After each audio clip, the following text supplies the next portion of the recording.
Hi everyone, welcome back to my channel. Today we're gonna play some more Teachers with Love and Passion. This time we're gonna do Edgar's route. Last time we did Lawrence's route, and I will finish Ray's route eventually. But let's begin.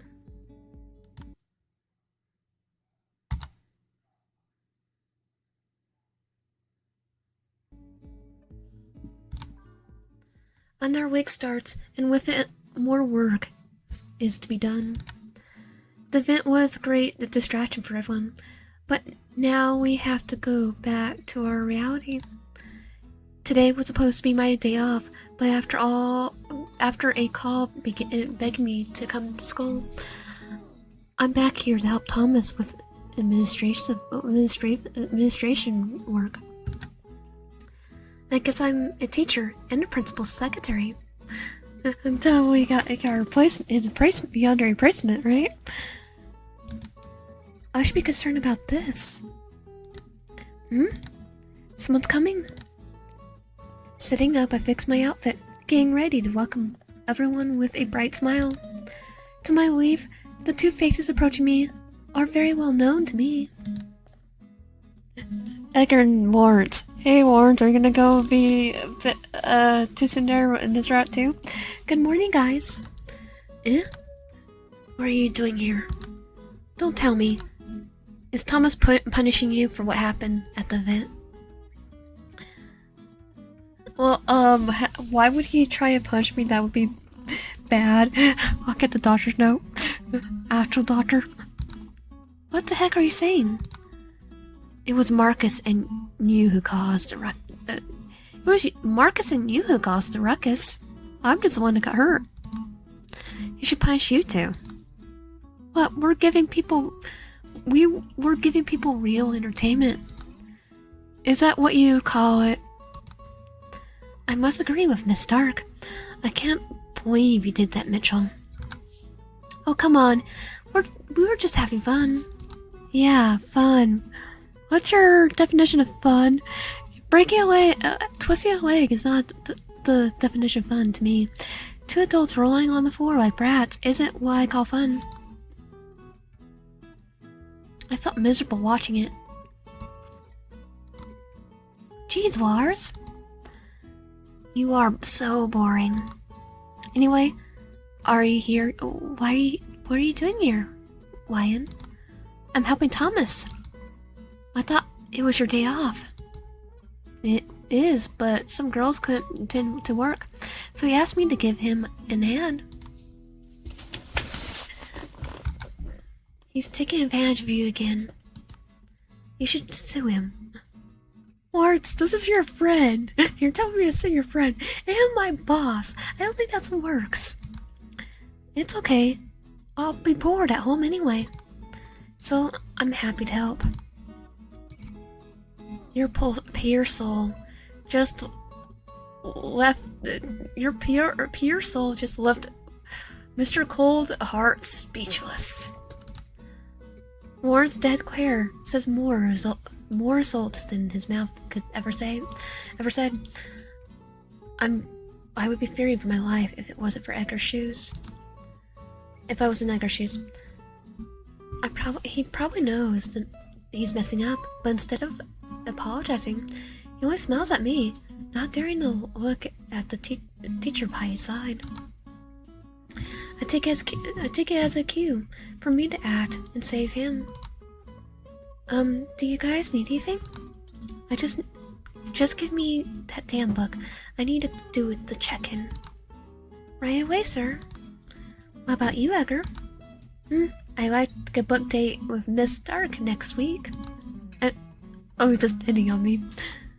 Do you think it could be possible? You're disgusting. You're disgusting. What? Singing his line, Mr. Hanson gives the book back to me. Edgar waits for an explanation, but he gets nothing as Mr. Hanson leaves the room, not looking back. I can't but laugh at how random they are sometimes. That guy, he's so bitter. That's because you're always bothering him. And he's a dude too there. but I'm trying to make his life less boring. By annoying him? It's the easiest way to get iffy reactions from him. Yeah, that's called bullying, Edgar. And you gotta admit, it's fun. Yeah, till he puts a harassment order, gives you sues you for harassment. Yes, just say it, just say it. Of course it was fun. But you should take it easy on him. Just because he's old? Nah. You should be glad that I stopped calling him after midnight just to annoy him. You did what? Oh, come on, prank calls are fun. That's annoying. Annoying. Edgar. I'm gonna go and... He is literally a teenager still. You should try doing it with Chris someday. Fine, but only if you promise to back me up. Deal.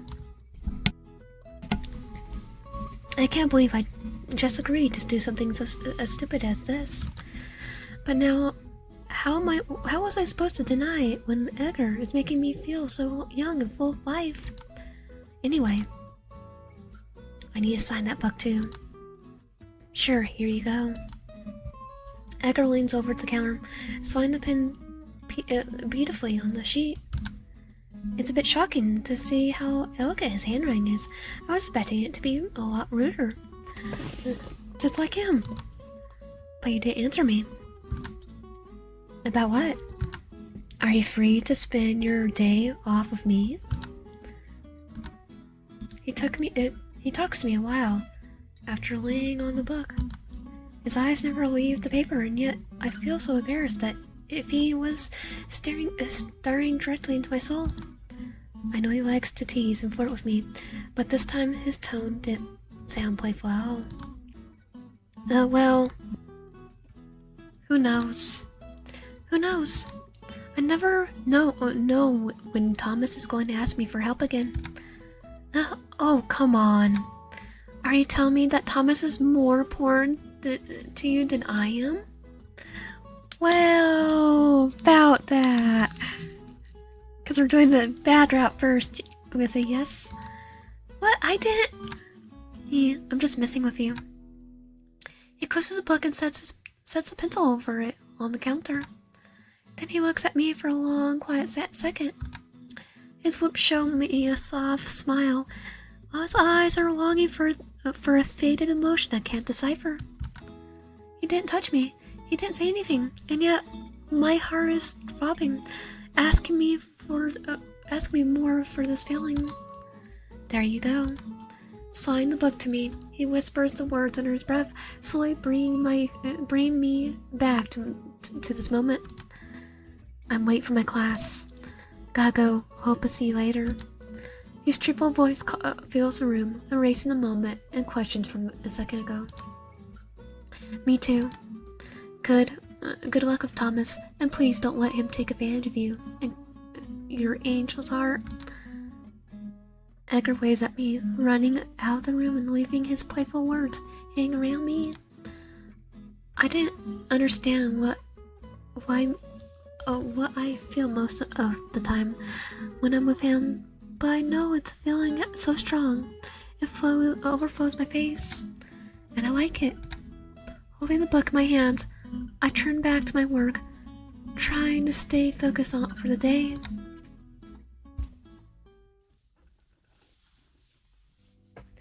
The day has been like heck. The morning I had to deal with the mad parents demanding to see the principal, students asking for help, teachers booking meetings, and Thomas' superior saying annoying emails or cussing reports of the school activities. I have spent most of my time picking up the phone and calling out to Thomas while still trying to welcome every new face in front of the counter. Whenever I tried to take a moment to rest, someone would show up with a new problem for us to solve. This is so hard. I don't know how Thomas can do it every day without complaining. I'm normally a teacher. Taking a moment to breathe, I walked to the coffee machine next to my desk. I'll go mad if I had to run this place by myself. But not Thomas. Every time I knock on his door, he would greet me with that kind smile and nice words. Even if I still hear him sighing entirely after closing the door, Thomas had never shown me how exhausted he was. He's always doing his job. Well, it still encouraged me to do mine. I'm glad I decided to help him. I just wish it wasn't so hard for both of us. Like he needs help. Like a Yandere help. As I'm about to take a sip of my drink, I hear my cell phone ringing.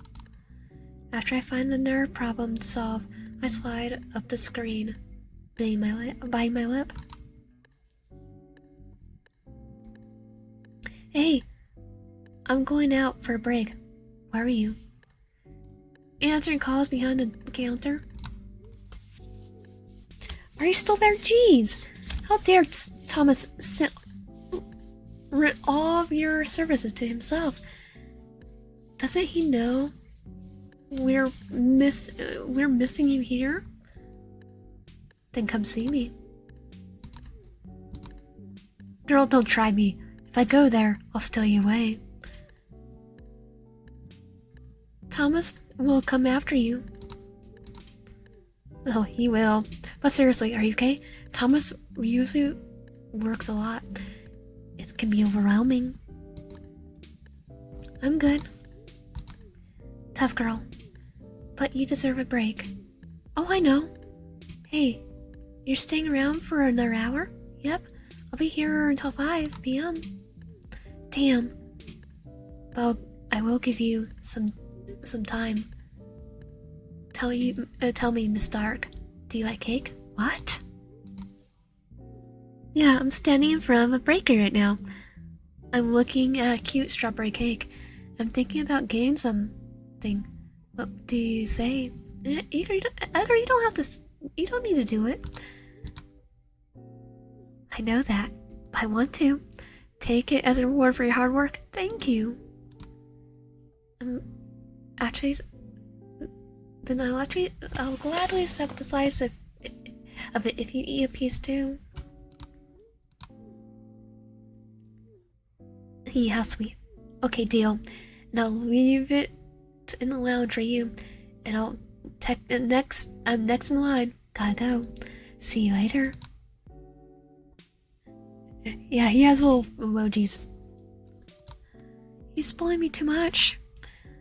My heart's pounding again. I guess I need to work harder now. Shaking my head, I wave off the funny feeling, making me smile. I turn back to my seat. Now, I need a little more excitement to work.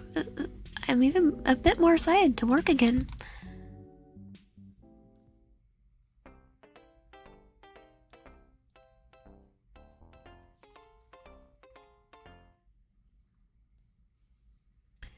Would you like to skip Eric's intro? I'm gonna go with no. Another day, another sleepless night, working on students' papers.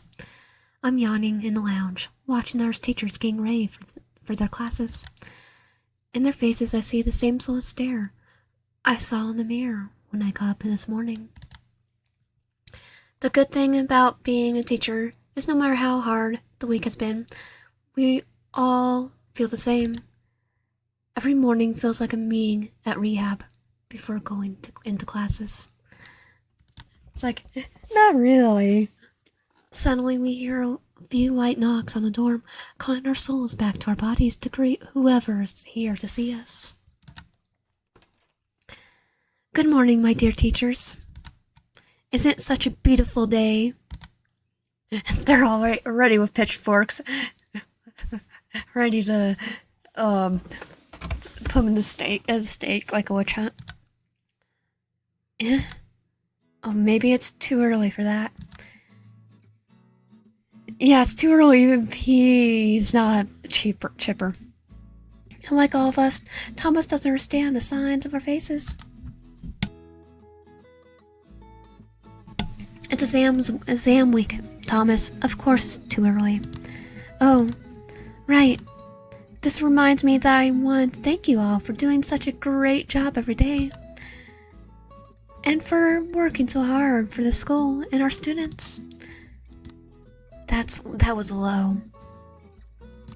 Go for the part where we get our Yandere, and I don't have to work in the front desk anymore. I can't even come up with a joke like that about it. Yeah, I bet even Hansen is trying hard not to smile at Thomas's kindness now. I am not. Thank you, Thomas.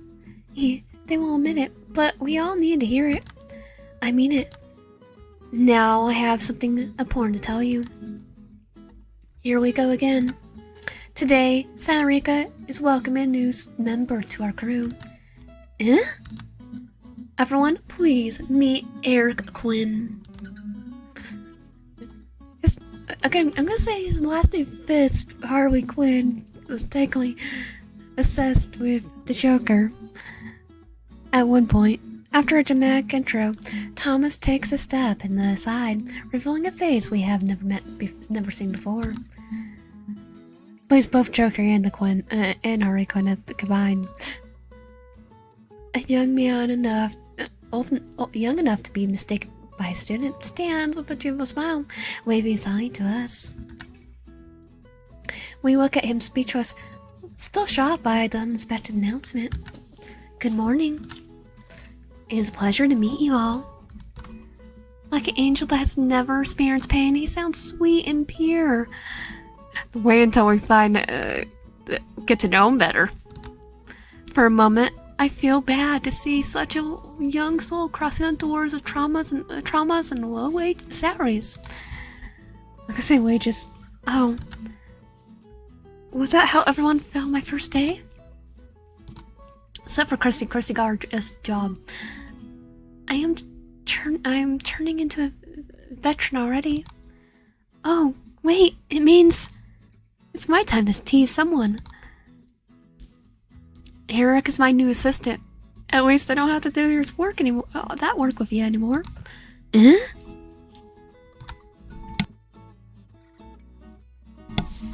Yes. After all the trouble I've caused everyone, I decided to hire someone to assist me. And plus, Wayne's paperwork was all messed up. She has no organization skills. Finally, Thomas's words took longer to reach our ears and make sense of something that we did not expect to hear. Everything I was thinking 1 second ago vanishes from my mind, taking away the veteran burden from my shoulders. Slowly a smile grows my lips. I'm glad Thomas will finally work less than he usually does, and I don't have to do his paperwork anymore. However, it also means that this boy has no idea what he's stepping into. Be careful not to let Thomas overwork you, Derek. This again? Yes. You're always talking about me like I'm a monster. That's not it. We're just giving them warnings. You always get yourself in trouble and force us to save you. Well, I'm human now. I make mistakes. Yes, but so do robots. I'm gonna say it. Humans and robots make mistakes. I'm not talking about the heart. I literally was doom scrolling, and I found a news report about not the Tesla or something, but a self-driving car that was going on a rampage. In real life, it was driving erratically. Again, be careful around his office, Eric. Actually, Thomas, you should be careful too. I'm not worried about that. I'm here to help, so I'll do whatever I can to be the best at it. Eh? You sound like someone we know. Eh? Me? Ah, talking about it, Eric, you may want to meet Miss Stark. She's the youngest in our crew and the newest member of the school. I'm sure you two are going to get along. I'm looking forward to it. Miss Stark, it's a pleasure to finally meet you. Again. And what do you mean? Don't tell me that they were talking about my behind my back again. I know it's the last time they did that. Oh no, I heard about you from college. Can we talk about the fact that Edgar has a dad bod? Wait, what? Were we in the same course? Unfortunately not, but I remember seeing you a few times around the campus. I think I have asked your help a few times for my extra courses back then. That feels a bit embarrassing, I'm sorry for not remembering you. I'll be surprised if you did. But don't worry. I look a little different now. I see. But now, I think we have enough time to get to know each other better. Right? Count me for whatever you need. Thank you. I'll be in your care, Miss Stark. We introduce ourselves and talk a bit before the bell goes off again. Me and Eric helped us stay awake and gave us a new topic to chat about on our break. I'm sure the boy is a little troubled on his first day, but I can feel that he's going to be a good addition to our team. Yeah, I don't think I have a good Yandere sense. Unlike Lawrence, my life as a teacher's getting more exciting.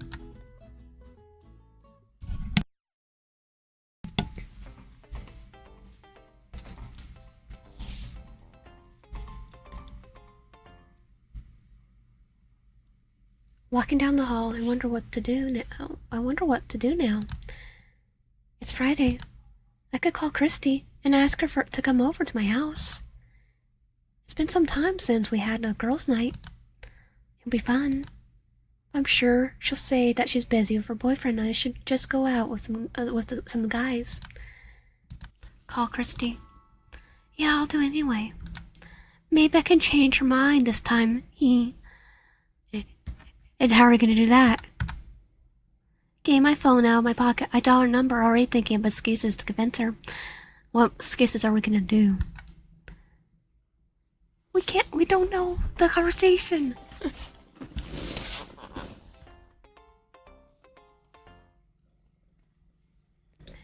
The day has been quiet and slow. It was good to help me settle my mind in place to get ready for the whole day of student assignment presentations.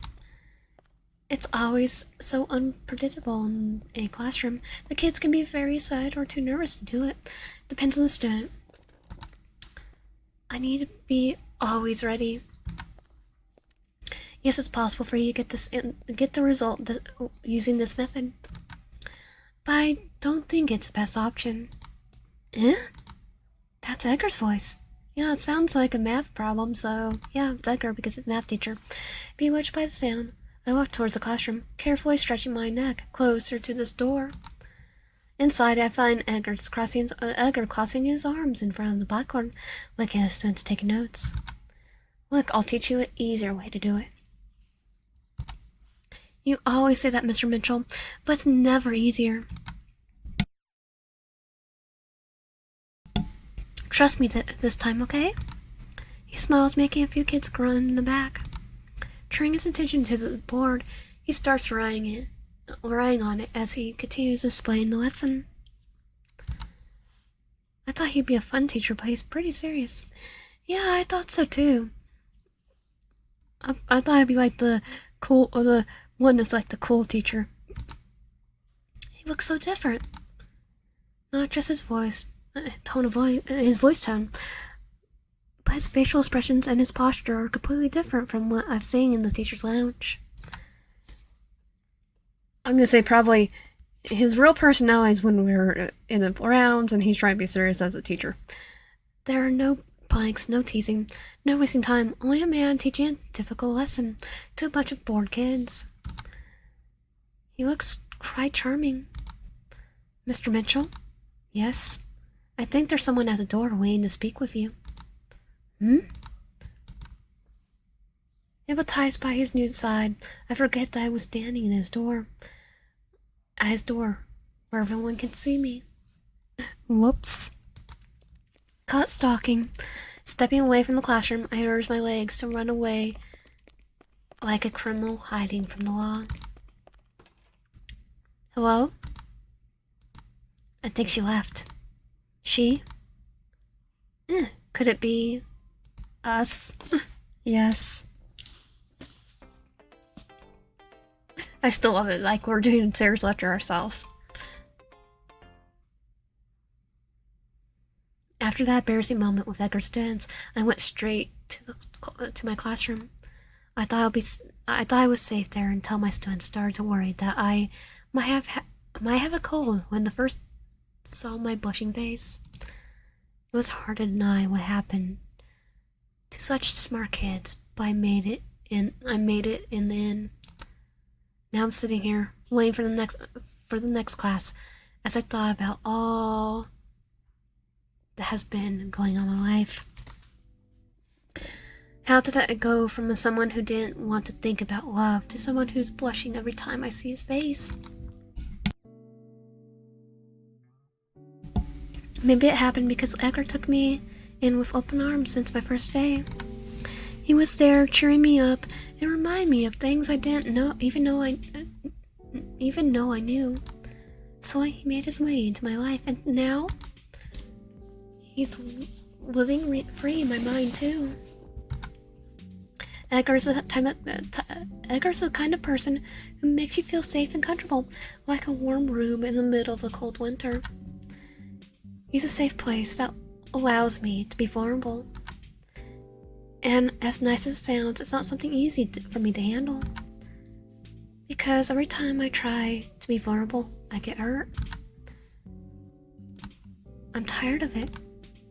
And yet, I can't stop thinking about how my life would be if I tried to give it another chance. What would my life be like if Edgar was in it? Wait, what?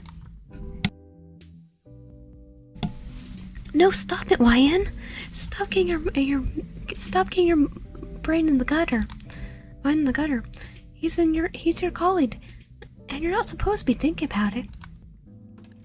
Breaking the course of my thoughts, the door opens, revealing Ray's tired face behind it. I mean, he's the last one we tried to go out with, so I flashes him a smile, trying my best not to show the turmoil going on inside me right now. Oh, Miss Stark, why it had to be... Oh, Miss Stark, why had it to be you? For what? What are you talking about? We're doing some stuff in the gym. I came here looking for help.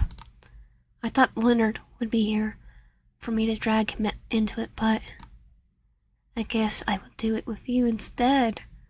What? Run. Oh, don't worry. I'm always up to help. Always a good girl, Miss Stark. Then please follow me. Everyone's waiting for us. I didn't give myself time to think when he suggested it. It was my chance to get some fresh air and stop worrying about my feelings for once. Leaving my bag behind, I followed Mr. Fox out of the lounge, wondering what they are doing.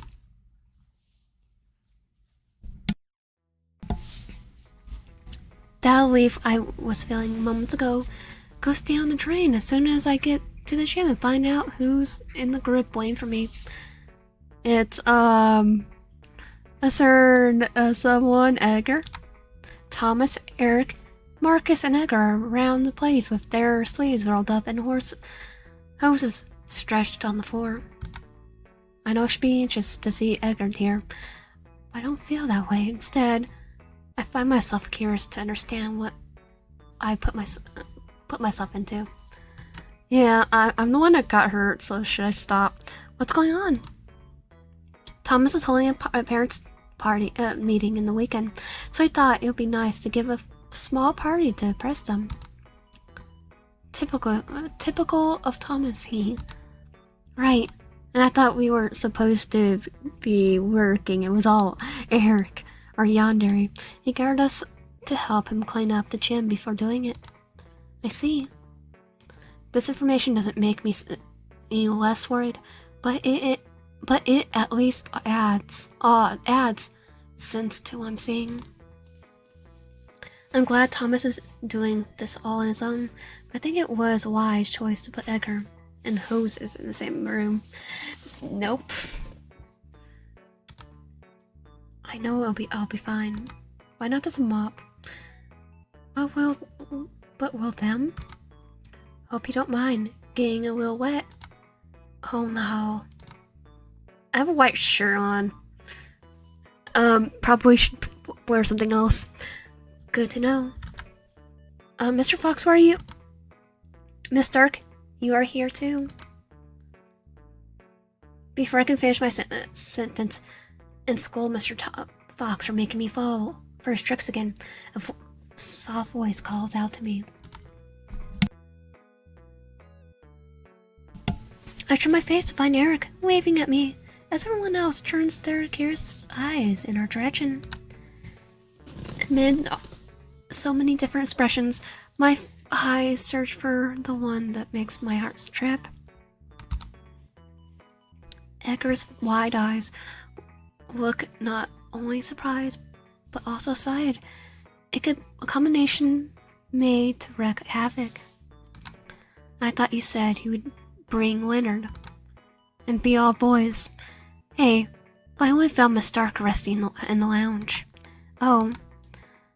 I try to wave at him, but my hand barely moves.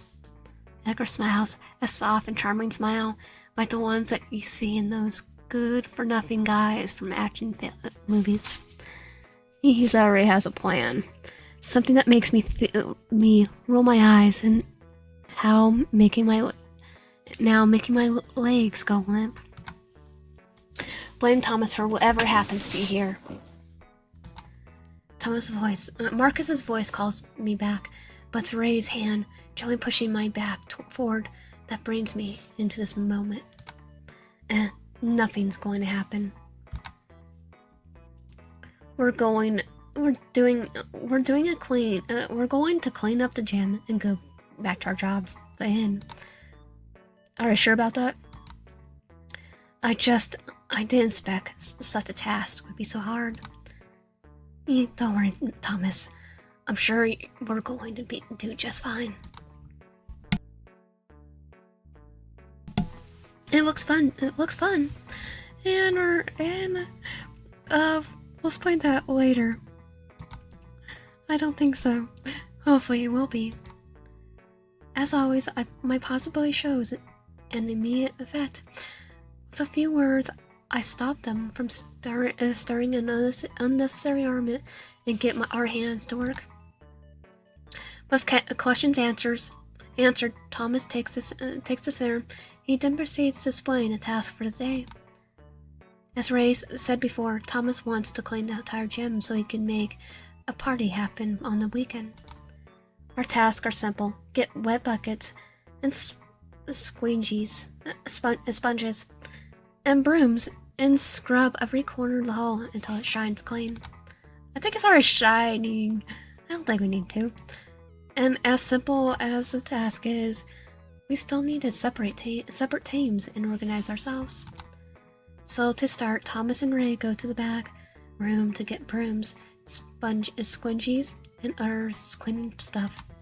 The rest of us stay in the gym in charge of unfolding the hoses and checking the faucets. Marcus, can you get to the side? I think it'd be easier if we keep the hoses close to the sink. Sure. I'll hold in. You guys will unroll it.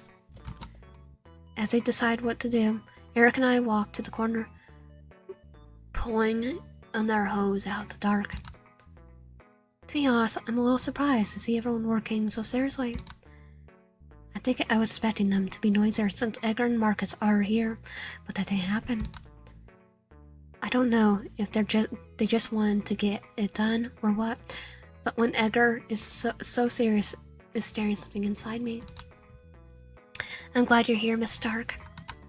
Eric's voice sounded far away, even standing beside me. When I turned to face him, I realized I have been standing in the same spot for minutes. My face becomes red and my stomach turns cold. I've been looking at the Edgar the whole time while Eric is doing the heavy work. Now, I know we will make it right. I look at him, wondering what that's supposed to mean. Does he think I know what he's doing? Or is he considering everyone here as irresponsible as they look? As I think about it, I drive the hose closer to the center where Edgar is straying there too. Ah, Miss Stark, be careful. This thing is heavy. I don't want you to hurt yourself. It's okay, Eric. I can handle it. Eric's loud concern voice called Edgar's eyes in our direction.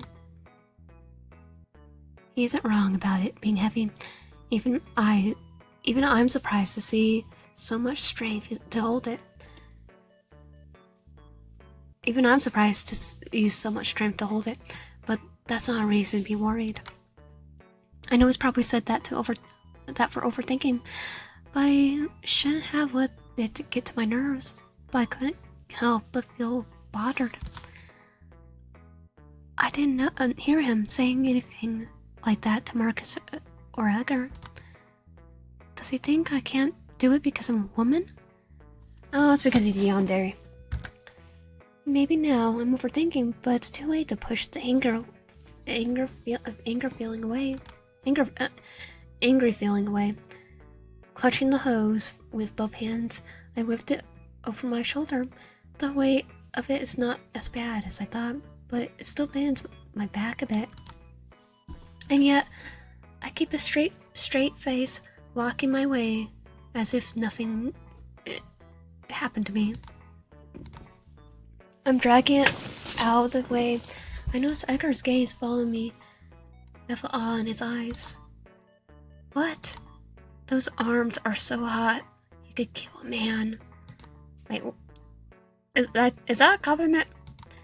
Seriously, I will let you choke me anytime. All we know is, what he's into. Oh my god, stop it. Like a puff of anger, my serious posture are gone. I don't know if he noticed my annoyance, or if he just said that because he wanted to, but whatever reason, I'm glad he did it. Laughing with me, Edgar comes closer, helping me drag it to the right spot. Looking at his face now, I see a smile on his eyes and a different brightness in his face. It's almost as if he's happy that I'm smiling. The kind of happiness is something I only feel when we're together, and I like it. And I want to see and feel more of it. I think it's fine to leave it here. His voice surprised me, remind me I have been staring at him for too long.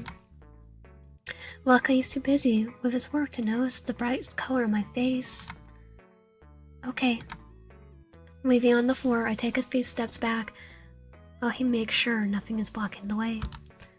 Averting my eyes to the back room, I pretend to be waiting for Thomas as I try to calm my flushed heart down. Let me just check. Mr. Kent, try turning on. Got ya. Wait, Marcus! Marcus, Edgar's scared voice calls at me back. But the same sound doesn't reach Marcus in time to avoid the disaster. In a matter of seconds, the water comes out, hitting Edgar hard in the face. He puts his hand over it, trying his best not to let it splash us and give him time to breathe. Marcus, turn it off. Make up your mind already. At my shout, the water stopped coming out, leaving us an awkward silence and a wet face behind. Worried, I look at Edgar. His eyes are closed, his mouth open, and his hair is down, dripping as much as his beard. Breathing slowly, he squeezes his eyes, wiping water out of his sides as the situation starts making sense in his mind. He's like, oh crap. Marcus runs in our direction. As soon as he sees Edgar, his worried face turns into surprise. What the heck are you doing? Making sure the water is wet enough? That was sarcasm right there. What? I can't help but burst out laughing, seeing Marcus' confused eyes, looking around for answers. Hearing my voice behind being the only sound echoing the room, the gym, everyone turns to me. I thought Edgar would be angry, rightly so, but instead of that, he only smiles at me. He runs his finger over through his hair, pushing the water droplets away from his face, not caring about it at all. I don't know if Eric did that on purpose or not, but it doesn't matter. Thanks to it, everyone is smiling and having fun again. Footsteps call our attention back. Coming out of the back room, Ray and Thomas have only come back to join us with cleaning material in their hands. What happened here? Nothing. It was just an accident. Doesn't surprise me Edgar didn't talk about what Eric did, but frustrates me that he's the one getting the stares for it. I take a look at Eric, and all I see is an annoyed expression of who had their plan boycotted. But I mean, their plan failed because they're an idiot. Is everything alright now? Yeah, don't worry. It was refreshing and fun.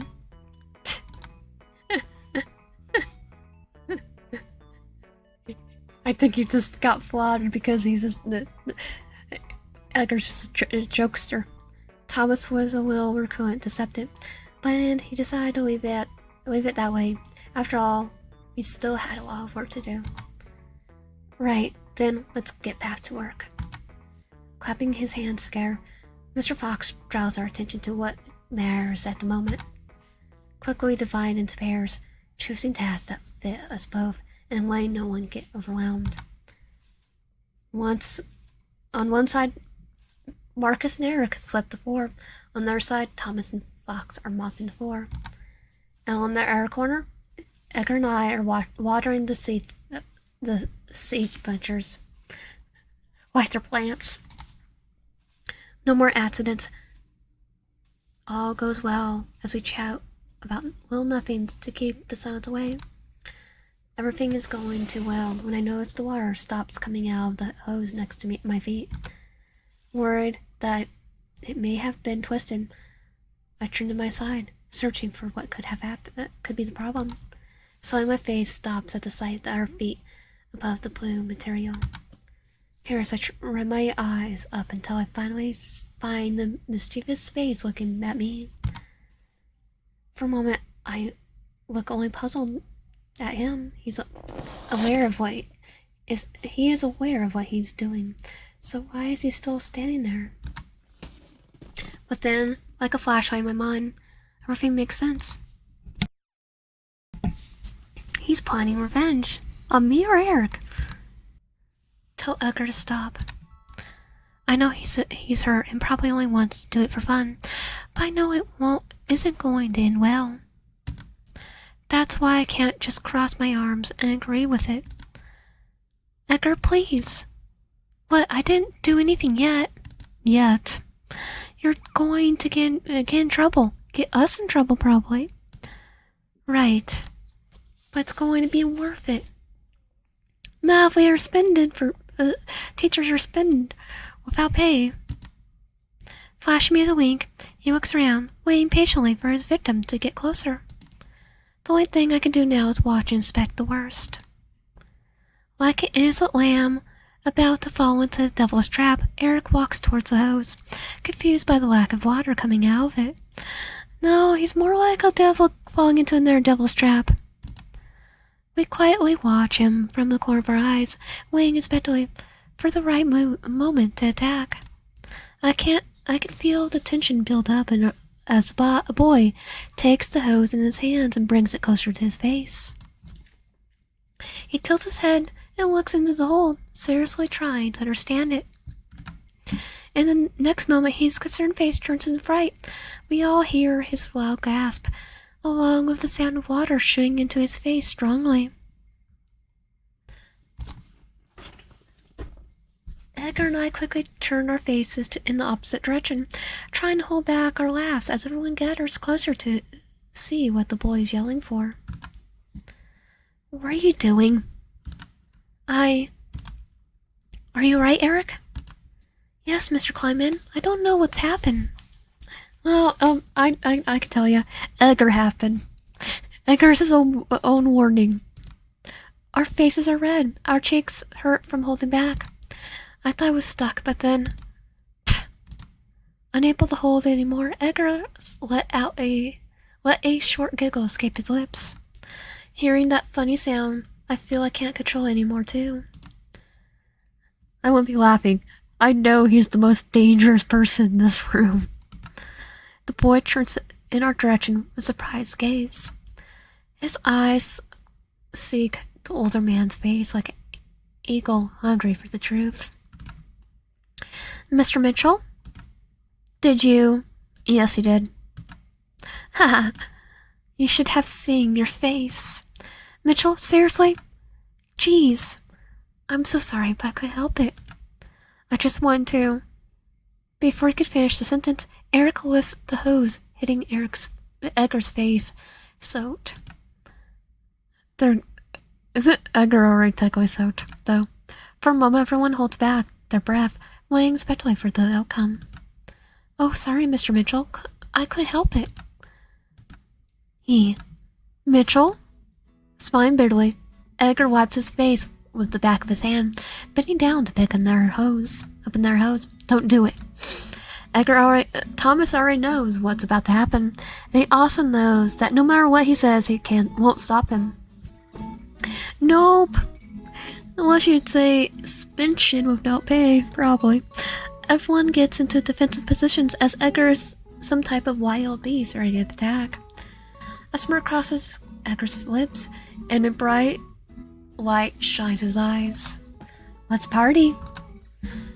As if living in old Western time, Edgar takes the first shot at Eric. The boy quickly dodges, jumping back and holding tight to his weapon. A war of laughter, water, and screams begins. They're only aiming at each other. However, the movements are splashing water everywhere, forcing us all to run from side to side. How old are you two? Stop it right now. Well, Edgar's the oldest, but he's basically a man-child when not with his students. Thomas yells, dodging the water pool forming on the floor. I know it's getting out of hand, but I can't help to smile on my face, seeing all these adults worried about getting their clothes wet. I'm serious. Well, we should probably be more cautious about that because we're having a white shirt and we are a girl. If you don't stop it, I will. Thomas's orders are interrupted by a fast and direct hit of water into his face. With no proper reaction, the three of us look at him, watching water drip from his mouth as he chokes awkwardly. My eye, it hurts. Okay, I'm done with it. Tired of waiting for them to stop on their own, Marcus throws his hands up and giving up on working. He walks away, sitting on the benches to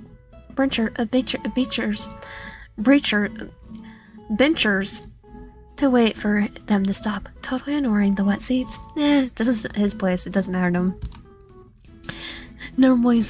It's normally all wet when the students sweat and tears in his classroom, so he doesn't mind. I didn't sign up for this. As if we were only responsible adults in this room, Ray sighs heavily besides me. I don't think I'm the responsible. I was laughing at the entire time. Eric, stop it. But he started it. You little liar. I don't care about that. Just stop it. Only when he admits it. Then we are going to stay here for a long time. Tired and with no patience left to argue, Ray turns to me, his eyes staring into mine, as if waiting for something from me. What?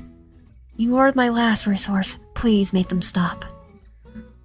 I really wanted to ask Mr. Fox how he expected me to stop them when even he couldn't do it. Never knowing how Eric likes to please him and please me, I understand he would suggest that I have a better chance at this than anyone. Taking a deep breath, I take a careful step up, trying to recall their attention without shouting. Hey guys, that's enough! I don't think the floor is supposed to take this much damage. My voice does not seem to reach them in that way. I would have liked, because they keep doing as if I wasn't there. Understanding Ray's frustration now, I decide there's no point in talking loud or tough. I need to take action. By taking the water, or turning off the water. Alright, I'm turning it off.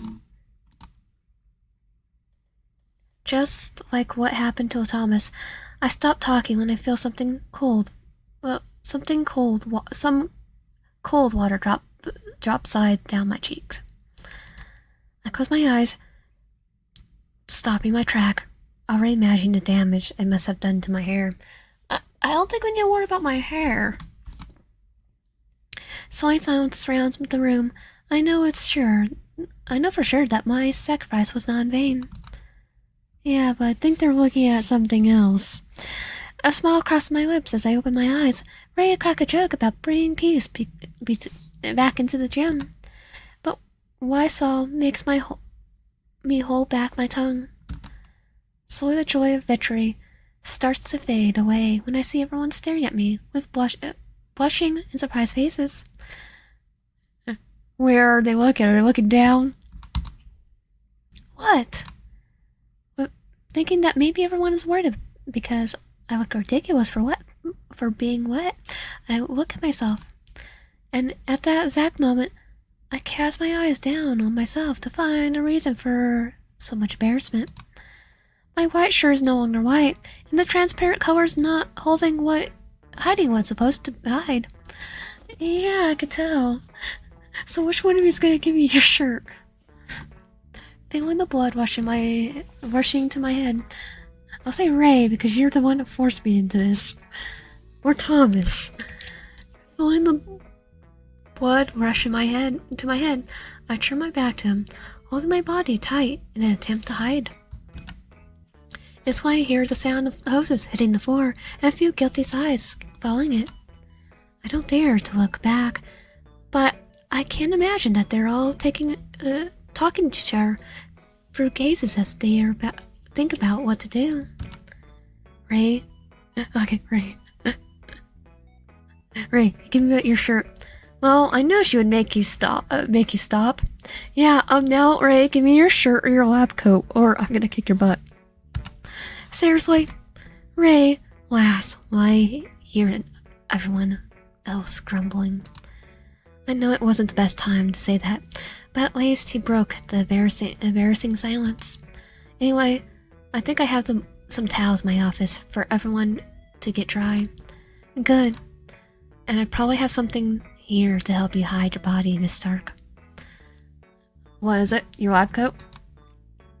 Thanks. That would be great. Then I'll get going. Let me help you get it. What? No! Edgar's suggestion almost makes me turn around to see if he's serious. Edgar? I know he wants to help, but it sure would be nice to have someone else to look for the towels with me. Anyone else? But just thinking about being alone with him like this makes me blush. I don't think my heart would be fine. I mean, it's my fault you're in this situation. Let me at least do this for you. He's very, very mad. Okay. Thanks. Me too. Eh? Oh no, you stay right here and help us clean this mess. It's like, we don't need two people. We don't need one going stabby on the other one. Eric didn't like to hear that. However, his annoyed expression wasn't enough to make Thomas change his mind. Glancing over my shoulder, I see Edgar slipping between them, before Eric has a chance to make him the center of attention. Without looking at me, Edgar opens the door, holding my head down. Embarrassed, I move quickly in his direction. Don't forget the towels. Not looking back, we move out of the gym, straight to Larry's office.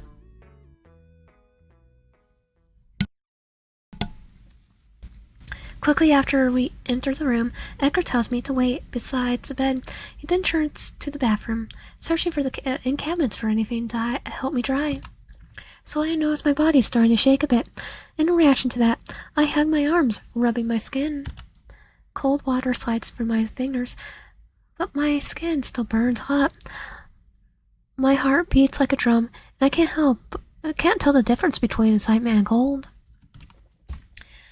Silence grows longer as I tap my feet on the floor, trying my best not to think about Edgar and these troubled feelings. I take a deep breath, and suddenly I feel something heavy falling on my head. What kind of heavy? His arms? Worried, I try to turn my body around. However, I stop by his strong hands, holding my shoulders still. Don't turn. A soft, gentle voice whispers behind me, running down my spine. Slowly I sense Edgar's body standing close to my back. I was like, I'll do it on the front. I don't like people around my back. It takes me a few seconds to calm down and see the corner of the white towel hanging on my head. Unless I know them well. Just stay still. I do as he says, holding my hands tight to the bed, swaying gently. Edgar dries my hair, running the soft cloth on my head. His movements are cautious and caring, so much that I feel him caressing my heart. I could feel his warmth touching my back, and I could hear his breath above me. I could feel my heart pounding in agony. I'm sorry I dragged you into it. His voice is soft, almost guilty for a troubled cause. Not looking back, I smile, shaking my head subtly. It was worth it. It's like, I didn't tell him to do it. It was good to see everyone scared with the mess while you guys played around.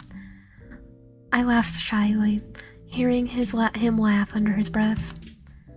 Thomas is not going to forgive me so easily this time. You better be ready for your punishment. I don't want to be assistant again. I think he already has assistant, but he might be Eric's assistant. Oh wait, no. No, because he did it to Eric. Maybe Eric's assistant, or you both run laps, 100 laps. My laugh echoes in the room as I hear him mumbling like a spoiled child. Edgar rubs a towel over my neck and then back to my head.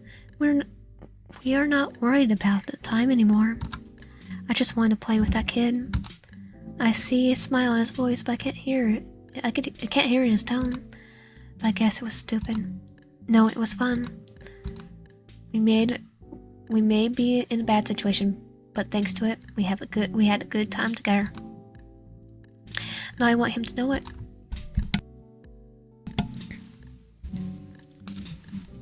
Though still wet and fully aware of my shirt situation, I turn around. Edgar tries to avert his eyes, but he realizes I'm not worried. He turns back to me. You shouldn't feel guilty for trying to make people have fun. Thanks to you, I had a good time working. Even if now we are both soaked wet. We smile, letting a small laugh escape our lips. Me too. Silence fills the air, and for a moment there's nothing left to say. Slowly his hand slides down the towel to my face. His fingers gently caress my cheek, never averting his eyes from mine. My heart races, noticing just how short distance between the distance between us is. My face blushes, but I don't dare to avert my eyes from his. I don't know what is about to happen, but I don't want to miss it. You're so beautiful. Oh, I'm sorry. As if something clicked inside of him, Edgar pulls his body away from me. I barely have time to react to his words before he turns our right gang all the towels in his arms. I need to get this to the gym. Thomas must be cold. All right. Don't worry about the gym and go back to the lounge. Just get yourself warm. Okay. Yeah, okay. See you. See ya. See ya. Edgar practically runs away from the office, leaving me alone behind.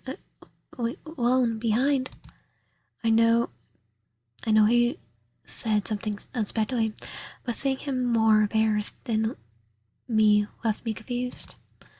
I take the towel off my head and stare at it. He wasn't joking like before. That caring touch on my face wasn't my imagination, and these feelings churning in my stomach aren't as absurd as they used to be. I'm a little scared now.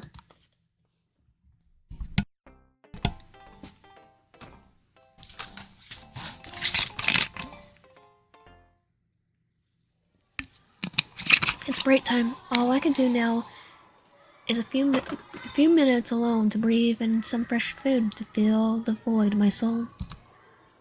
Yeah, I know what you mean, Edgar. It's so weird. Who's talking? He tries so hard to be funny. It's annoying. It's the girls from the administration office. What are you talking about? It's probably Eric getting in their head. Oh my god. The way he runs after that woman is just weird. Pretty sure all of them have been running after me. Including Eric. Especially Eric. Just been to almost every route. A man his age should know better.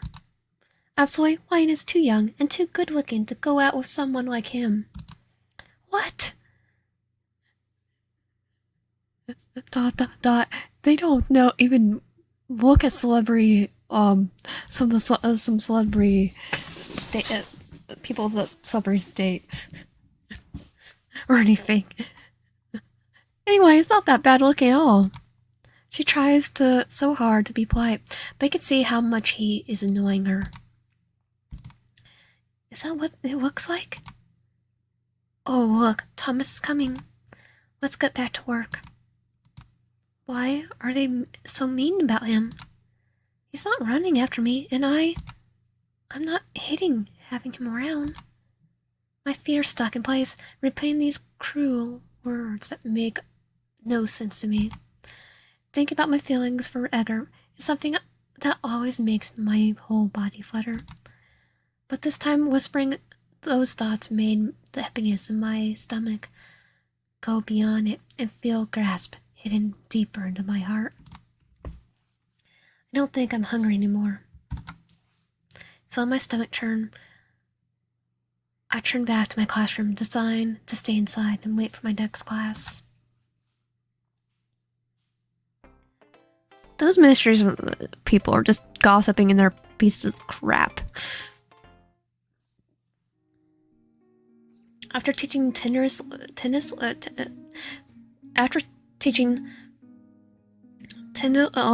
hard lessons and dealing with noisy students, I'm flying back to the teacher's lounge. Surprisingly, it's peaceful and empty here, different than what I'm used to.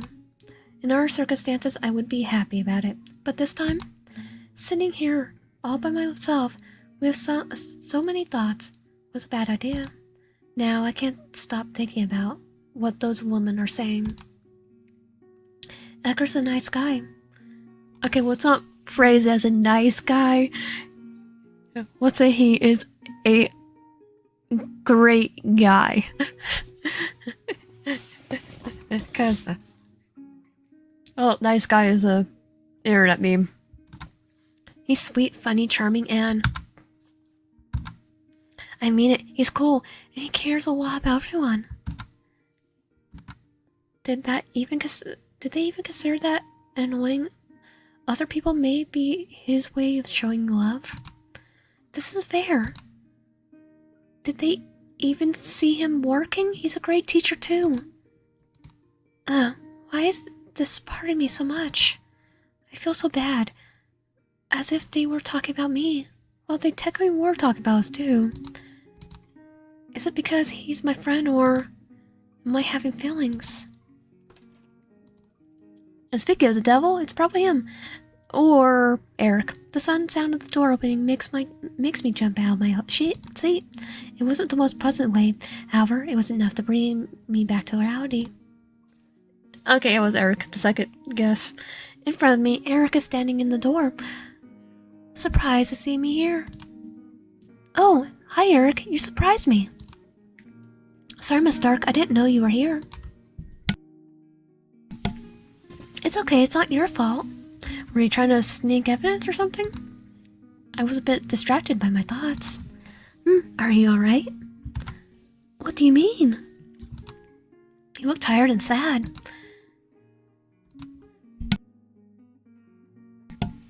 Don't worry, it's not a big deal. It's a teacher stuff, you know? Oh, I hope the students aren't bothering you. No, of course not. So are the art teachers? They're all good, Eric. Don't worry. Then, I'm sorry if I sound a bit nosy, Miss Stark, but I don't like to see you sad. You're always so nice and kind. And I think you deserve to be treated the same way. That's sweet of you. I'm serious, I want you to always be happy. So, if there's anything I could do to help you, just let me know. I can tend to your shoulder and listen to you. Lean to your shoulder and listen to you. Maybe I can even help you find a solution.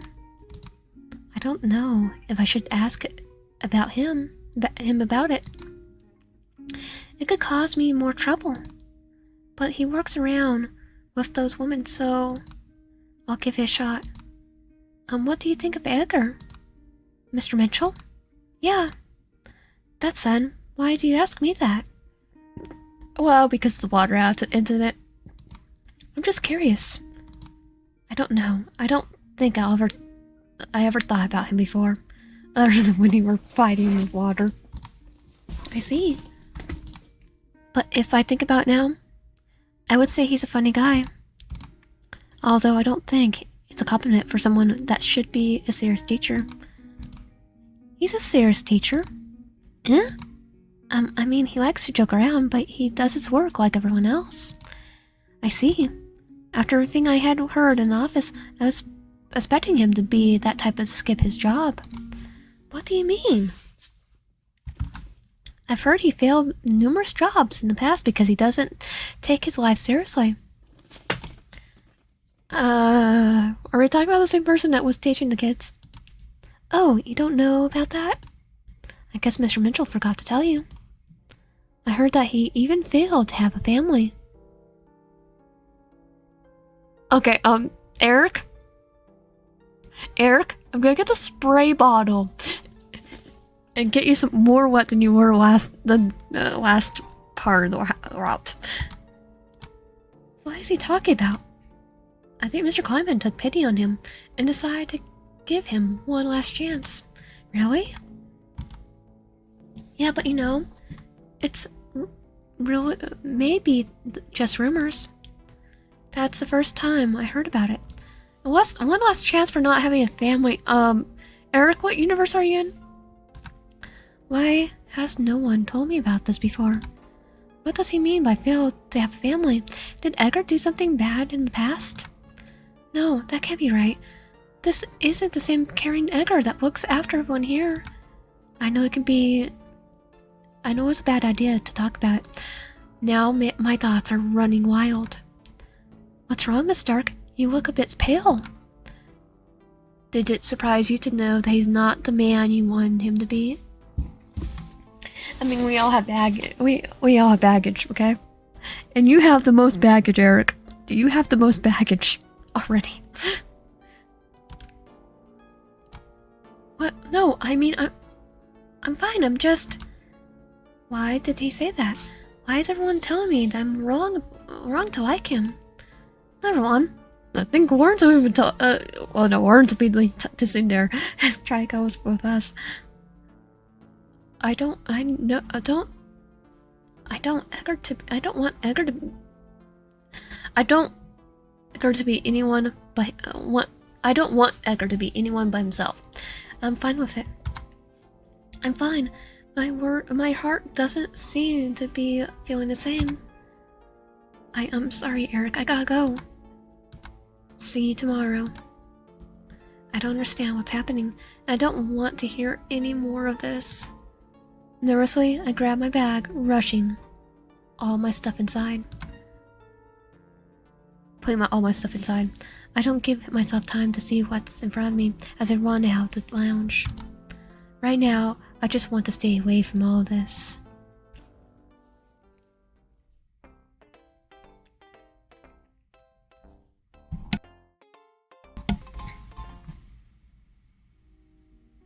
The day has gone by a blink of an eye.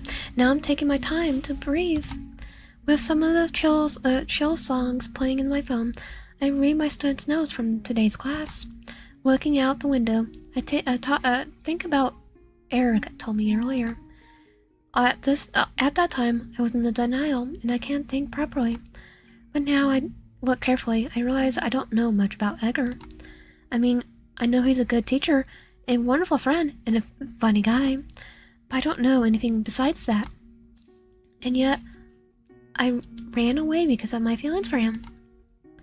I hope Eric doesn't think I'm weird. Oh no, Eric is probably thinking of kidnapping us. Again, feeling worse than before, I stretch my body out in the chair. I'm not in a position to say who is right or wrong here. At least not until I know every side of those rumors. So, until then, I better not worry too much and just move on with my life as I've been doing so far. Shaking my head, I take a look to my left, finding Edgar standing close to the table. My heart turns as cold as I see his caring eyes watch me with a playful expression on his face. Quickly I take one of my earphones off, wondering if he had heard me singing a song just now. Hey, how long have you been here? A few minutes. I called you, but I didn't hear, so I decided to wait. Oh, sorry. Don't worry. You were looking so peaceful, I didn't want to disturb you. And it felt so good just watching you. It was obvious on my face how clumsy my heart is beating right now. There's no denying it. Hearing Edgar saying such sweet things always makes me feel bubbles in my stomach, like I'm living a teenager love story. However, that wasn't the only thing that makes me feel fussy. Well, on his face, a tired look watches me, trying to hide itself behind a fragile smile. Somehow, I feel like I'm sharing the place with me was enough for him. I'm surprised to see you are still here. Weren't your classes over 2 hours ago? Yeah, but I wanted to check the kids' notes before leaving. They're having so much fun learning about cells today that I felt motivated to work a bit more. It's like cells at work. What? Nothing. I think it's funny how I feel so good just hearing you talk. But I didn't say anything special. Anything you say becomes special to me. I wish I could stay here with you for a long time. Then stay and talk to me about all the things I don't understand here. But I don't want to bother you that much. I just came here to get my bag and leave. Stay a bit. It won't bother me. It doesn't give me an answer. The only one that my ears can hear, but my heart understands just right. Our eyes are locked on each other, afraid to turn away and lose sight of the moment. My feelings fight against my good senses in turmoil of pain and pleasure inside my body. Edgar casts his eyes down, scanning the back of his neck, scratching the back of his neck. This is embarrassing. I have no idea what I should say. Mind if I ask what you're listening to? I mean, you were lost in in it, so I was curious to know it. Oh, it's a random playlist. It's Has Been Hotel. Some chill songs to help me relax. Can I listen? I'm sure, let me just... It's Has Been Hotel. Before I can finish my line, Edgar walks closer to me, taking the earbud from my hand. He puts it on his ear, pulling his face closer to mine. Embarrassed, I turn my face to the other side, staring down at the table. The song plays slowly, repeating a comfortable beat. However, the only thing I could hear is calm breath close to my ear. His short, hoarse laugh hits my skin, sends shivers up my arms. This is good, so good. This is good. I can understand why you were lost in it. This is so close. This is too close. I can't pay attention to what he's saying. I can't even think of what to say now. And I think this prolonged silence ended up raising suspicions. I try to be best not to look at his face, however, I can notice from the corner of my eye that he's watching me with surprised eyes. He must have only just realized how close he is to me. This shouldn't be a long deal, since we spend so much time together, but for some reason, today, something feels different. I thought Edgar was going to crack a joke about the situation, or at least walk away from me. However, he didn't do it. He just stood there watching me with those scared eyes. Silence grows longer, pressuring my heart, tormenting it, and forcing it to pace it to get quicker. Lion? Yes? He hesitates, as if someone would just whisper to him to shut up. I turn around to look at him, and to my surprise, his face is just a few inches away from mine. What? I don't think I'm supposed to say this. I shouldn't. He bites his words back in his fear of laying them out too quickly. Afraid to hear him say anything, his heart has been just echoing for some time. I know it's because I'm feeling the same right now. And yet I don't want him to hold it back. I have heard enough from others, so I think it's time to hear something from him too. Say anyway. I think I'm falling for you. He tells me with such a beautiful thing, with such a sad expression. I know I don't understand it. Why is he making me feel so bad for feeling so good to hear it? His lips move apart, and then the next second, it closes again. I could see his eyes, a warning saying, "It's not the time for that." So he pulls back, putting the earphone back in my hands. I'm sorry, I didn't mean it. I'm probably imagining things. Why are you cutting me off? He moves away abruptly from the table. Like a hurt animal, Edgar doesn't look me in the eye as he turns around to me one last time. I better get going. Don't stay up too late. Forcing a smile, Edgar grabs his bag, waving at me before leaving the room. Seeing his reaction, trying to push us away as quickly, sends me back to what I heard from the administration girls that day. When you're together, what does it look like to him? That I don't want to? Does he feel the same troublesome feelings in his stomach as I do? Probably. Does he like it? Does he hate it? Is he worried about it too? Take my earphones off and rest my forehead on the table's cold surface. All these feelings mixing up in my chest are messing with my head. Now I don't know if I need a break from this or if I need to pursue it any longer. In the end, I couldn't focus on the work and decided to just go home. Now that I'm here, I can't stop thinking about Edgar's face. I don't know if I should talk about it with him. Hey, are you there? This is bad timing, Edgar. If we talk right now, we'll probably mess it up. Well, sorry for leaving so suddenly earlier, but I don't think it was wise for me to stay alone with you, especially not when I wanted to hug you so hard. You must think I'm weird. I don't blame you. I mean, you probably heard things about me already. Things I couldn't say aren't true. I don't understand why you are so nice to me. Why are you still around smiling at me? I don't think it's fair for both of us. You should do as she said and find someone better for you. I didn't drag you into my life any longer. Sorry, sorry, Edgar, I think I had a bad day.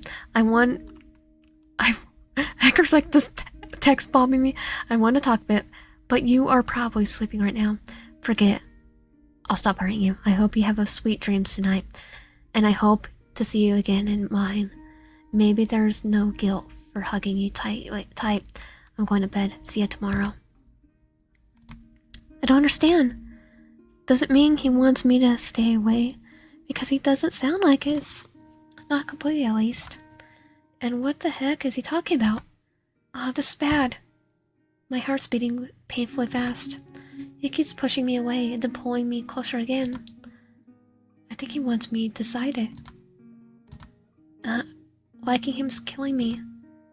Liking my phone, I lay back, trying to calm down my racing heart. Tomorrow when I see him in the hallways, how will I react? Can I pretend none of this happened and just act like we used to? Can I lie to myself that much? Can he do that? Maybe it's better if I wait till tomorrow to find out the answer.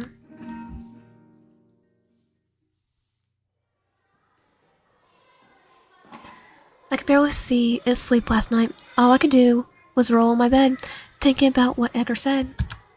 He's right, I have heard a lot about him, but he's never confirmed any of this to be true until last night. In those texts, he said a lot about nothing at all. Rereading all of it this morning got me thinking that his mind was everywhere since he last saw me last night. He was confused, tired, and I wonder if he was being honest at all. This is getting complicated. As I'm walking down the hallway, I hear a familiar voice. A comfortable laugh that makes me turn my head in this direction without thinking twice. When they're standing close to the lounge door, talking to someone that I can't see. See his bear's face, I feel relieved. Now I could talk to him about work and just stop thinking about Edgar.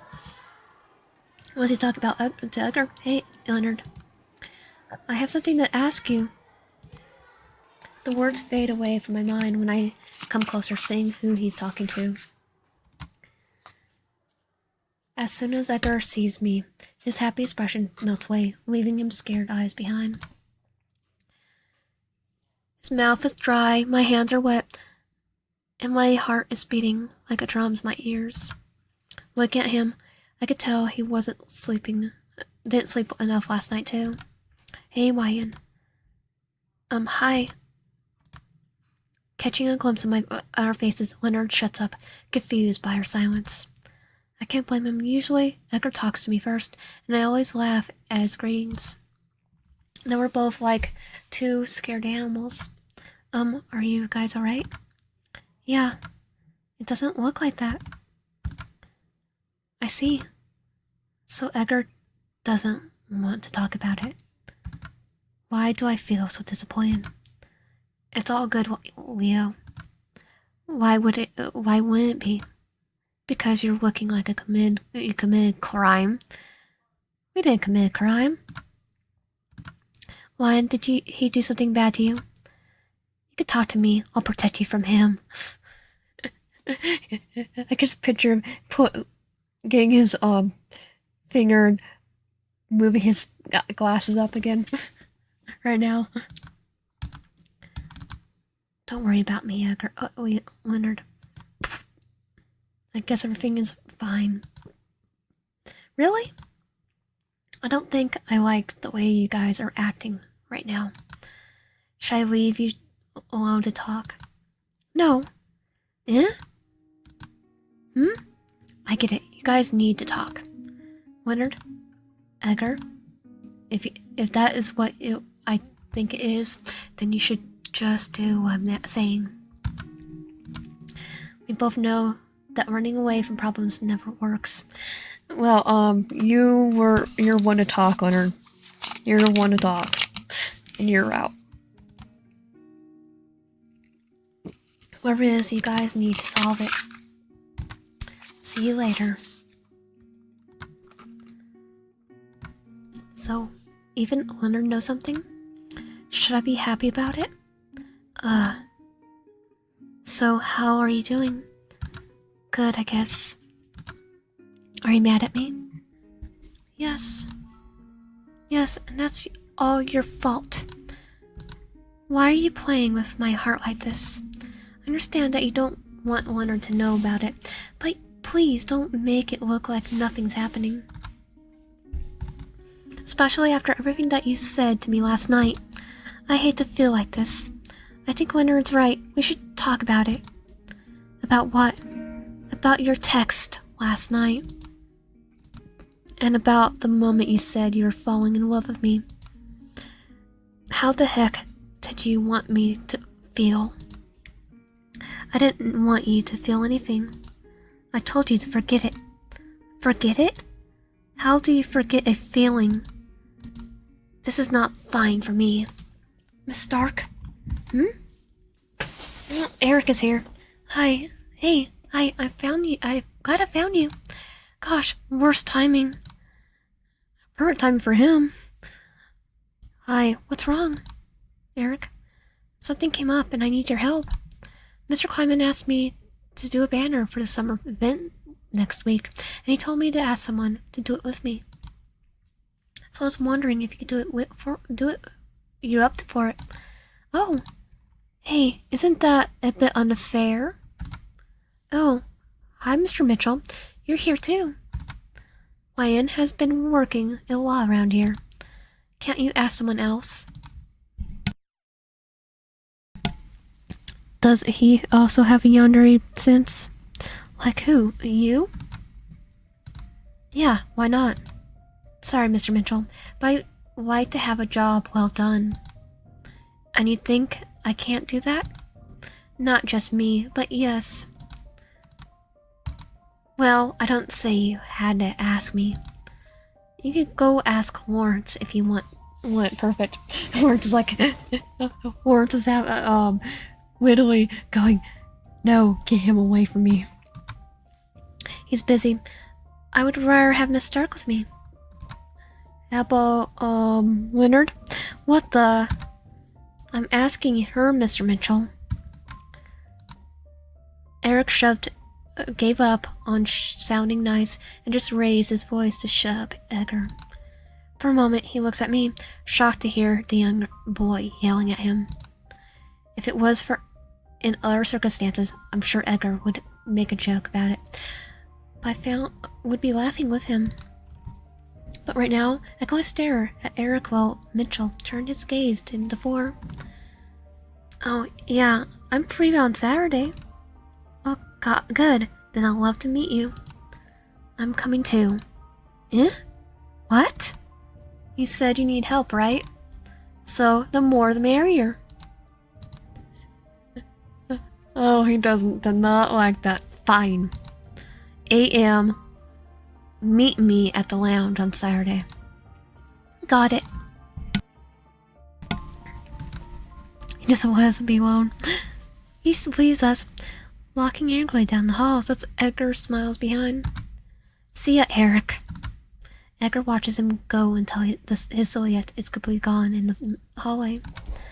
He then turns to me, shaking his head and laughing under his breath.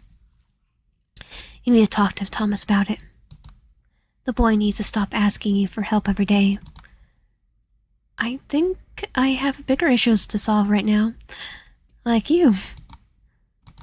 All right, I'm sorry.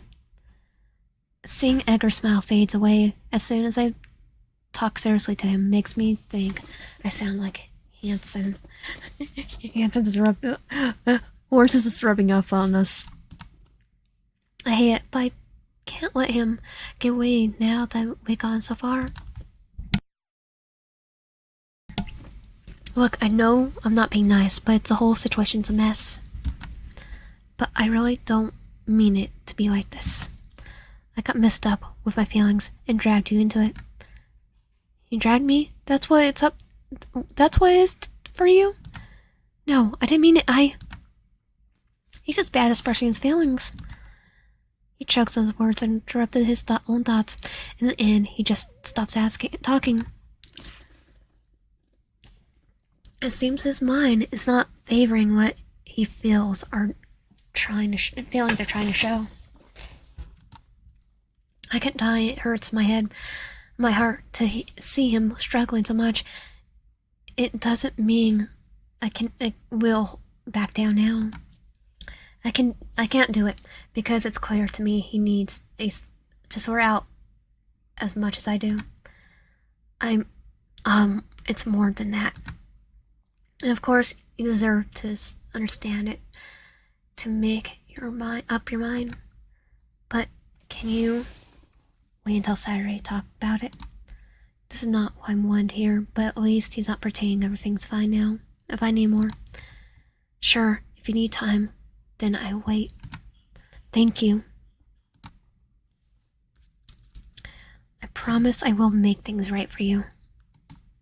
I'm counting on that. I'll go get going now. Bye. Uncle Edgar shows me a worn-out smile before leaving. Making things right, he said, is supposed to make me feel better. Snoring, I let my shoulders sink wearily. Phone decided to do that. The day has barely started, and I'm already feeling exhausted.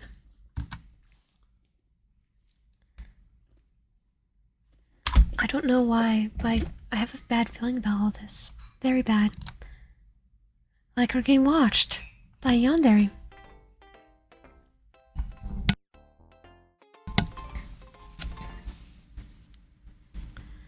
Saturday morning, and I'm back at school. I'm tired, anxious, and annoyed about way too many things.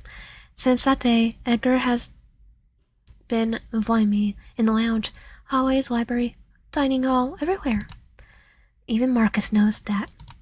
To be honest, I feel like all the teachers noticed our situation, and they were trying their best to cheer me up while staying out of the matter. I'm happy for the friends I have here, but this is the only bright thing that's happened this whole week. Shaking my head, I walk inside the lounge to find Eric all by himself on the couch. Where's, Edgar? Morning. Good morning, Miss Stark. You're early. So are you. It's good to see you are eager to work. Of course. You're always give your best. So I want to do it too. How nice. I take a look around the room, seeing no signs of Edgar's bag. My heart pounding in my throat, scared that he may not come as he said. I had planned a few things for us to do today. That's good. Eric? Yes? Is Edgar here too? This again. Why are you so concerned about him? No, I'm just wondering. Every time we're together, you mention his name. Really? Really? Eric's aggressive words bring my attention to his face. I can't help but feel a little bad for ignoring him so much, though there's no reason for him to act like this way. I had never seen such an annoyed expression as that, and it sure is a bit concerning, to be honest. It's kind of annoying, you know. I'm right here. Can't you see that I'm giving my all to you? Oh yeah, because you're Yandere. Can't you just pay attention to me for once? Sorry. Right, sorry, that was rude of me. How are you doing, Eric? Much better now that you asked. He's just a brat. I should stop worrying so much and give him some attention. But you know, maybe he won't come. I mean, I only need your help anyway. He probably knows that having him around would be a burden. What are you saying? Sorry I'm late. Yay, Edgar for the win. Bumping into the door and tripping over his own feet, Edgar rushes in. It's easy to say that you came running all the way from his house just looking at his breathless face. Edgar! That's me. I was mad, tired, and annoyed at him for the entire week, but seeing his face right now was enough to bring a smile to my face. It hurt so much. I was missing his bright eyes and his beautiful expressions. Is it this kind of pain you feel when you're in love? Is love even supposed to hurt this much? Sorry for the delay. I had some trouble on... You don't need to explain yourself. I already expected this from you. Yeah, good morning to you, kiddo. Let's go. We have wasted enough time already. Show the way. Giving no time for us to talk, Eric walks ahead, pulling the door forcefully open. Edgar looks at me, confused to see the boy so annoyed with him, with his presence. I don't understand this kid. Maybe he just wanted your attention. He's doing it all wrong. Yeah. Hey, you're smiling again. Oh. It's as beautiful as I remember. That red face under his eyes, the red blush under his eyes, and the small wrinkles showing as his smile gets bigger are making my heart ache. He's beautiful. I wish I could hold him and love him and make him mine. But I can't, at least not yet. His smile fades away as silence takes the seat between us. We still have something to solve. After helping this kid, we will talk about that. Thank you. Let's go. Hearing him say and reassuring, it makes me feel so much lighter. Now I don't mind waiting for him until the end of the day. As expected, the obstacles don't stop appearing. Sitting in the classroom, we stare at the desk, defeated and worried. Things started wrong from the beginning. First, the materials to make the banners were in the classroom, where we got them when we got here. Eric and Thomas probably forgot to leave his key in the lounge for us. However, Edgar didn't believe it. Thanks to it, we had to use our heads to make use of what we got around. Now we're in the room with a few supplies from Leonard's class and no idea what to do. It's not bad, but also not good enough. To make things worse, Edgar and Eric are glaring at each other, suspicious of their every move. I find myself in the center of the fight, not sure of how to balance the situation. Sitting on the chair, I look at them from the corner of my eyes. This is just as uncomfortable as it looks. I try my best to keep my attention on the paper as I draw the plan for what kind of banner we should do. What do you guys think? Should we add some more arrows to sign each classroom? That would be great, perfect. No, I think it'd be too much. There's enough information already. I guess. But I think it still looks confusing for the parents visiting the school. Just write it on the corner. It's simple. Yeah, but they will know the address just by looking at it. I see. Hey, you think that it will look better? Yeah, I do. It's like, there's some parents who probably just already just walk in. We need to see, I want to see the parent-teacher conferences. We're gonna have some Karens, right? Honestly, that only looks lazy to me. Sounds like you don't want to help out. But of course, I want to help. I'm here, right? So what? It doesn't mean you're making a difference. Hey, that's a bit harsh, Eric. Sorry, Miss Stark. I'm just worried about him screwing up our work. Kid, what's wrong with you? Me? Yeah, I have been wanting to ask you this for a while. Are you Yandere? Why do you hate me so much? Did I do anything to you? Did I fail you? I just don't like people like you. What do you mean? Lazy, carefree, living your life like nothing around matters. You all just mess up with everyone else's life. Eric? My voice echoes along in the room. Edgar stares at Eric as if seeing a ghost. Meanwhile, Eric pouts at me for yelling at them. Eric, I'm getting the spray ball. The silence grabs us by the throat, pulling us away from each other in a tight embrace. I don't like the heavy feeling taking over this room. We're all here, and yet I feel like we're in different places in our minds. So when I see Edgar's scared eyes turn cold, draining away all the color from his face. When? Give me that banner. Eh? He wants me to help. Then let me do this. I'll prove to him that I'm not a burden. No, Miss Stark is doing that. You're going to stain her hard work. Stain? What the heck do you take me for? Guys, please. The situation is getting out of control. I don't think I ever saw the fire in Edgar's eyes before. He doesn't look mad or annoyed. He's just concerned, troubled, confused. Not giving Eric's ears, he grabs the banner from my desk. Eric is fast enough to grab the other end, surprising Edgar. Stop, give it back to her.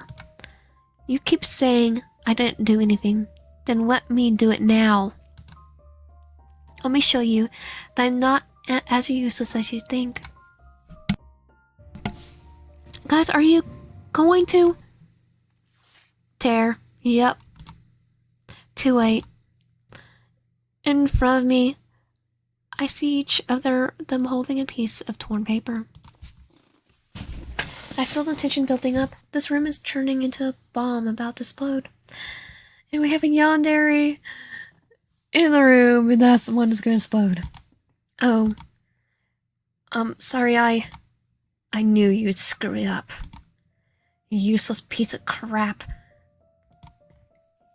Man, Eric.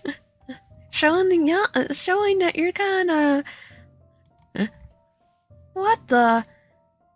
Eric, watch your mouth. We were gonna say it too.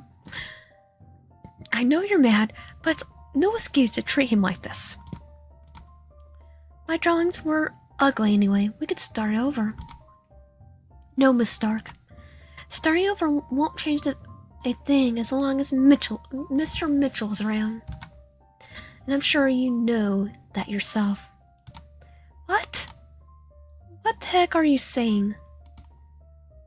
Edgar has always been of great help to me. I would never. He's too much of a crowd. A childless liar. What? Making me decide things because he's too afraid of hurting himself. You're putting words in my mouth because I never said that. Eric confidently quoted lines that as if they were mine. Words that I have never said in front of anyone, but at certain times I had thought. At certain times along my house, I whispered a few tantrums against Edgar's recurrence to answer me, but never in front of anyone, because Eric is stalking our house. My mouth remains open, with no words to express my astonishment. How the crap does Eric know that? Because he's been stalking us. My blood freezes, seeing Eric smile with delight at my actions. I'm tired of it too. I just don't get why you're so worried about him all the time. He isn't worth it. Can't you see? Everyone in the school knows about it. Edgar Mitchell is a loser playing the role that he shouldn't be his. And yeah, you've been playing the role of a sweet guy, and you're a Yandere. He shouldn't even be here. I really want to tell him to shut up and get away from us. I want to shake Edgar's shoulders and ask what his problem is. I mean, Eric's shoulders? Because I want to hug Edgar. You want to shake him. I want to get out of here. But I can't. There's so many questions in my mind about who is right and who's wrong that I'm afraid of making a decision and committing a serious mistake. I don't know why I'm so surprised by all this. Nothing good would come from the same man that couldn't even take care of his own son. Wait, Edgar has a son? What? Whoa. Shut up. Pushing the table to the side, Edgar gets to his feet, moving towards Eric with blood in his eyes. Eric takes a step back, laughing at the fear expression on the man's face. Oh, what? Are you going to punch me now, Mr. Mitchell? Is that what you do when things go wrong? Well, I could get the baseball bat and help him. Edgar clenched fist slowly loosens. The hate on his face drains into sadness and defeat. It may make you feel better, but it won't change the reality. All talk and no action. You're nothing but a coward. Oh, I'll show you, coward. Kicks him right in the shins. Enough, Eric, please. My heart breaks to see Edgar's shoulder in his seat. It's clear how weak he turned after hearing a few words. I don't understand what Eric is talking about, but I also don't care about it right now. I just want to save Edgar from whatever pain he's feeling. It's better if I just go. Wait, no! Whatever, I think we're done here anyway. What do you mean? We haven't finished a single banner. It doesn't matter anymore. I have to redo it anyway. But it's his fault. I'm also... Don't blame yourself, Miss Stark. We both know the truth. Eric, you are... I guess I have to do some extra work at home tonight. But I'd still like to have your help, Miss Stark. What? You want me to go to your house after all this happened here? Yes, think about it now. I think I should have done it from the start. It would have been better. What's wrong with this boy? Well, he's yonder, so that explains a lot. Does he really think I'm going with him after he's charged Edgar like that? Mr. Mitchell, don't mind, right? Of course. He's right about it. What is he saying? Why does he not sound mad anymore?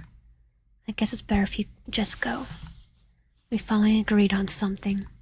Come on, Miss Stark, it'll be fun. Don't go. Eric, I'm not sure if this is the best decision. Why are you not looking at me, Edgar? Why? Won't your parents be worried about me having a teacher with you? Why are you so quiet? How old do you think I am, Miss Stark? I don't live with my parents anymore. Oh, I see.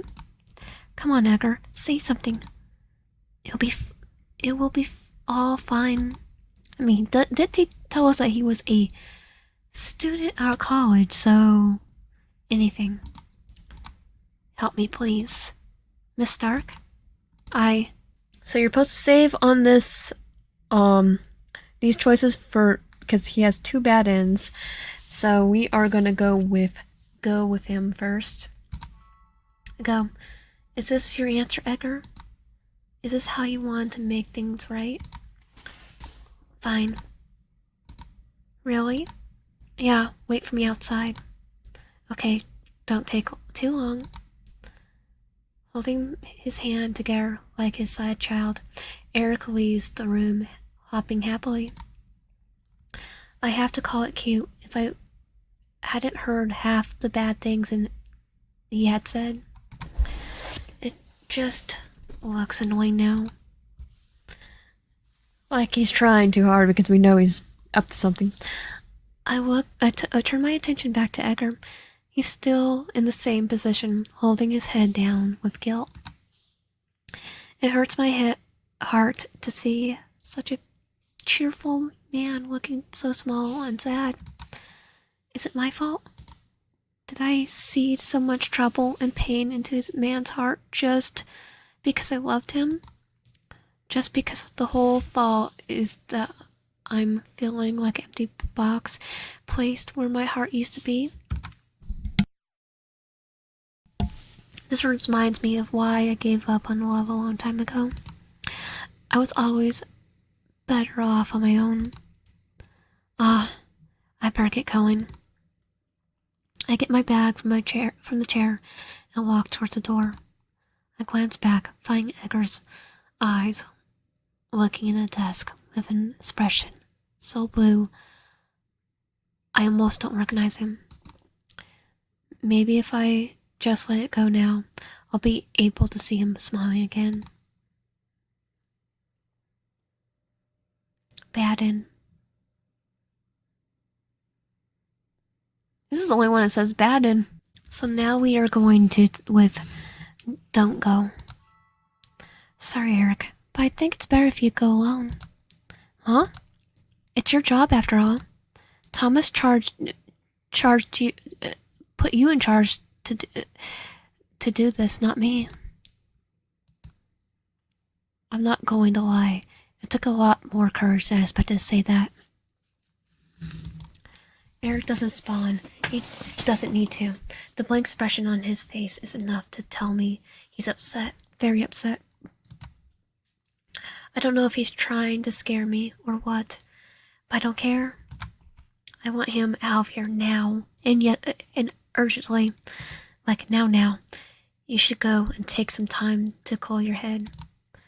We'll talk more about this on Monday. As you wish, Miss Stark. Forcing a smile that looks rather annoyed, Eric walks slowly out of the room. He doesn't look back, not even to badmouth Edgar one last time.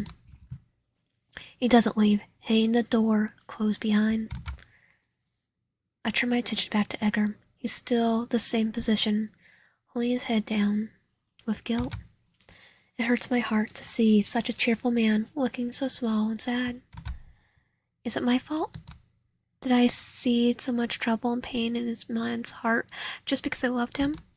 But then, whose fault is it that I am feeling like an empty box in place where my heart used to be?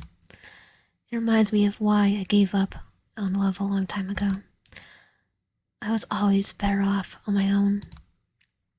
I better get going. I get my bag from my chair and walk towards the door. I glance back, find Edgar's eyes looking at the desk with an expression so blue I almost don't recognize him. Maybe if I just let him go now, I'll be able to see him smiling again.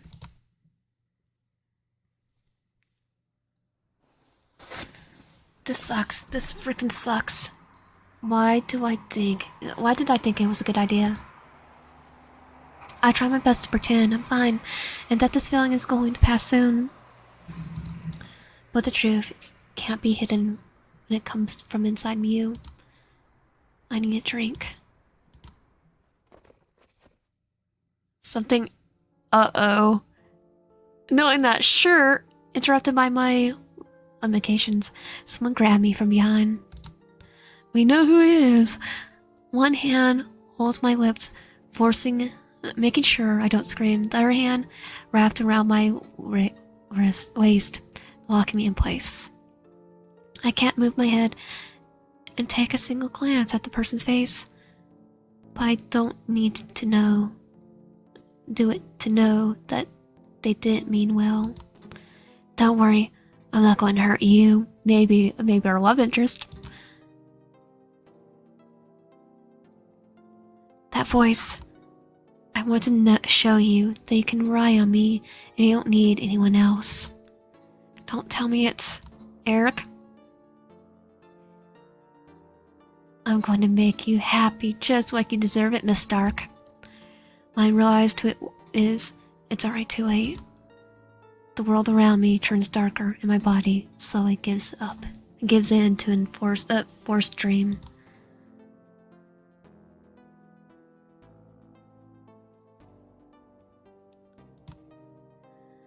Yep, we got kidnapped. So that is gonna be it for today. I'm just gonna do his bad routes. If you want my content, please subscribe, like to help out, and comment down below. See you guys next time. And next time we will do finish Ray and Edgar's, hopefully. At least one of them. So I'll see you guys next time.